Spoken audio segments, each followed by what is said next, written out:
iniciar o nosso Cabalá do Cálice. Cálice é um ferramental, um instrumento utilizado por diversas escolas filosófico-religiosas como um processo, na verdade, de santificação, mas que, apesar de ser um processo exterior de santificação, ele é genuinamente um processo de santificação interior. Assim é dito na Cabalá, assim é preconizado. No Kiddush, na Havdalá, no devocional israelita, isso é completamente perceptível, principalmente para quem está estudando, que faz o estudo mais aprofundado do Tanar, da Torá, com a Cabalá. E interessante que a palavra cálice pode ser usada como Meihal, que a gente botou no fundo. Ela tem os mesmos caracteres hebraicos da palavra Michal, que é a filha do rei Saul, o primeiro rei de Israel. E Michal foi nada mais, nada menos que uma das esposas do rei Davi. Tem todo um código, uma alusão muito importante com relação a essa questão.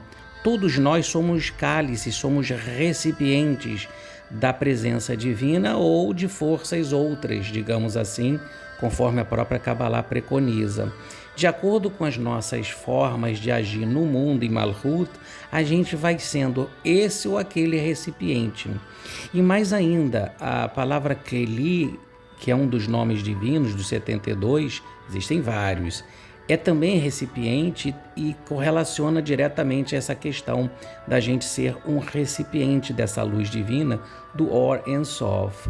Então, a partir desse preâmbulo feito, que a palavra Kli, que dá o valor 60, que na letra hebraica Samer é sustento, sustentáculo, apoio, aquele que apoia, quer dizer, a gente tem que criar recipientes, ou seja, educar seres em termos de alma, para que haja presença divina nesse mundo ainda tão sombrio. Agora, num exemplo de escola, por exemplo, cristã, de todas as vertentes, a frase evangélica famosa, está em Lucas, está em Mateus, está em Marcos, né? Mestre Jesus fala, afasta de mim esse cálice. Aqui tem códigos em cima de códigos do qual a gente vai abordar só um pouquinho para a gente ter uma noção da riqueza da linguagem. Não é à toa que ele também fazia parte do contexto israelita e em Israel bem propício em convergência com a Cabalá. A gente tem nas outras escolas, no seio católico, em outros seios também, a ideia do vinho, a ideia do cálice, a ideia dessa santificação de um processo que ocorre no meio exterior, mas que verdadeiramente é um processo eminentemente interior. Não é à toa que vinho em Cabalá tem o mesmo valor gemátrico da palavra Sod, 70, que quer dizer segredo, que é a própria Cabalá.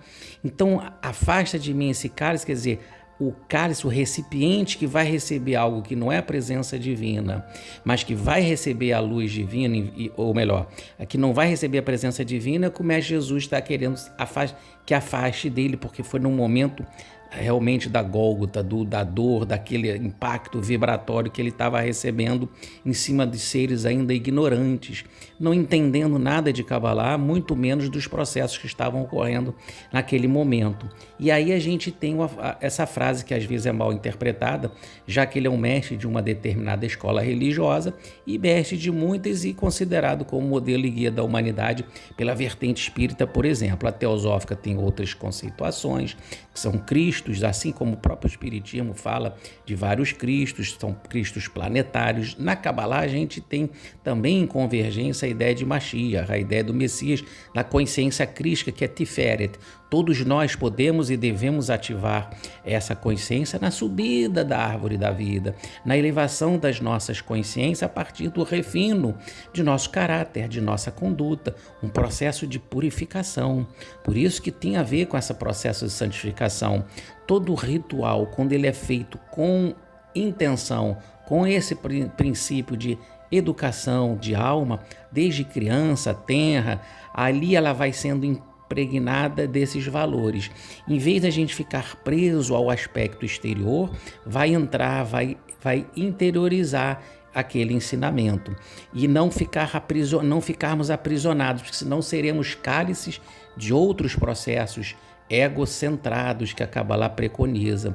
Então, afasta de mim esse cálice nesse momento, era para que, e faça a sua vontade, assim diz na passagem evangélica, e não a minha, que não era o ego da personalidade de Jesus, e sim o self, o eu superior, o eu divino, o Pai, representado aqui na linguagem patriarcal e masculina, que era adequada ao momento. E Pai, a gente sabe que é Hormá, a sabedoria divina, ou seja, que faça a vontade da sabedoria divina e não da ignorância humana, que está atrelada a convenções e a autoaprisionamento. É preciso que haja a libertação. A gente eleve o cálice para receber o vinho, que é a própria Kabbalah. Essa é a revelação que vai auxiliar todas as revelações que já existiram e que vão existir. Princípio fundamental, para que também não fechemos, não sejamos sectários, esse ou aquele ou não cabalista, para que a gente também não se torne mais uma escola filosófico-religiosa hermética, fechada, não hermética no sentido profundo e essencial, que afasta de mim os cálices, né, de todos nós, da ignorância, do ódio, de todas as inferioridades, e recebamos o vinho da luz divina, da Kabbalah, do segredo dos céus. Está aí, então, um flash da Kabbalah do cálice.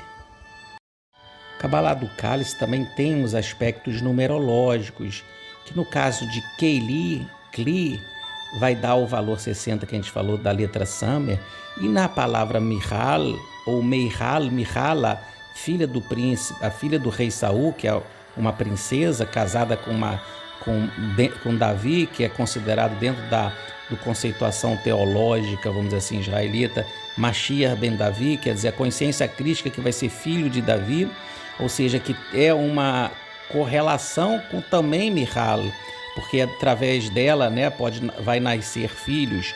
Aí é tudo uma simbologia. E interessante que a palavra Kli, recipiente, está dentro da palavra de Mihal e de Meihal, sobrando a letra M. Se a gente olhar da direita para a esquerda, a gente tem Mihal, né, Mem, Yud, o Kav, ou Rav e Lamed. A gente tem, né, a letra M e termina com Lamed. Letra M é 40, Lamed é 30, 70. Nós temos também a Kabbalah dentro, Ki e o Mem Lamed. O que quer dizer por quê? E o Mem Lamed Kabbalah, porque é a Kabbalah que vai trazer esse cálice da presença divina, ou, se usado também erradamente o ferramental cabalista, pode trazer outros fluxos, que são o contrário da presença divina. É interessante que Kli está dentro da palavra Mihal ou Meihal, e a letra Mem, valor 40, está representando também a purificação. 40 dias, 40 anos, 40 dias e noites. O 4 é da purificação. A ideia das 3 matriarcas, dos 3 patriarcas, das 4 matriarcas. Aqui a ideia de 4 também tem a ver com a feminilidade, com o aspecto, né, divino, da mãe divina. Então a gente vai de Hormá a Biná, na árvore da vida, a gente vai da sabedoria e entra na parte de Biná, que é a conjugação que vai nascer o filho, na linguagem cabalista ou sefirótica, de Da'at, que é a nossa glândula pineal, que vai trazer a iluminação ou a espiritualidade aqui embaixo na terra. Esse é o processo de elevação do cálice do vinho, no aspecto ritual, seja ele qual for. E o mais importante, no aspecto interior, da gente compreender como está o planeta Terra, da gente entender, perdoar, seguir, transcender, seguir pela intuição, pelo Espírito Sagrado, Ruach HaKodesh, entrar nessa vertente de espiritualidade, com esses valores que são permanentes, que vão sendo como que produzindo frutos dentro de nós mesmos, seja na linguagem evangélica, cristã, espírita, teosófica, filosófica, antroposófica, mesmo cabalista, porque esse olhar da Kabbalah vai nos trazer a vontade, vai nos deixar à vontade, nos trazer uma visão universal e fraterna, o que é principal no coração entre os homens, saindo das fronteiras, criando pontes. O cálice, quando a gente ergue, a gente eleva o nosso estado material para receber a espiritualidade no nosso cotidiano. É também uma simbologia dentro da psicologia moderna, da psicologia cabalista, inclusive moderna, que vai nos auxiliar nessa tomada de consciência. Cada um que estiver ouvindo é um cli, é um recipiente, é um cli com memo, é um recipiente para se autopurificar, não no sentido dogmático, não no sentido ritualístico. Pode usar o ritual, pode usar um ferramental, um aspecto exterior. Isso não exclui. O principal é o processo interior dessa santificação. Essa é a verdadeira Kabbalah do cálice. Pode ser num Oneg Shabbat, pode ser numa festividade e celebração de um aniversário, de uma comemoração que se abre um vinho, uma champanhe, ou seja, qual líquido for, porque aqui não é também a questão nem de fazer apologia contra o álcool, mas um suco, qualquer bebida, um líquido, essa elevação no momento de um encontro fraterno, ou mesmo numa situação difícil, de tristeza, também para elevar as centelhas divinas que a gente precisa um ao outro auxiliar, amar, praticar esse amor. Isso sim é trazer o vinho, né? Trazer o que tem de melhor de nós, como diz, transformar água em vinho também, tanto na citação evangélica como no aspectos cabalísticos de todo o Tanar. Assim como na Bhagavad Gita, assim como no épico Mahabharata, hindu, entre outras escolas filosófico-religiosas, nas organizações, né, da maçonaria, de diversas escolas Rosa Cruzes, que são mais, entre aspas, fechadas, mas que está se abrindo. O planeta vai ser uma grande família em que um vai auxiliar o outro, vai ser um grande cálice. Malhut, Kolmavet, tudo morre, vai se transformar em Mihal, em Kli, na filha do rei, que vai casar com Davi, que vai casar com Malhut. Davi está em Malhut na Kabbalah, e Mihal é uma de suas esposas que está ligada ao rei Saul, que foi o primeiro rei, ou seja, logo no início Malhut foi o primeiro, e Davi é o último na linguagem simbólica da teologia ou do devocional israelita, que vai redimir o planeta. Essa é a ideia do cálice, da Kabbalah do cálice, onde todos seremos verdadeiramente vinhos, uma cocriação e um estado de criatividade contínuo dentro do aspecto da presença divina. Assim, a gente termina o nosso Kabbalah do cálice com uma espécie de lampejo de tanto ensinamento dos mestres cabalistas que vêm nos ensinar e corroborar que em todas as escolas filosófico-religiosas, em todas as casas, em todos os lares, clubes, organizações, empresas, rua, aqui ou acolá, a gente pode praticar esses ensinamentos.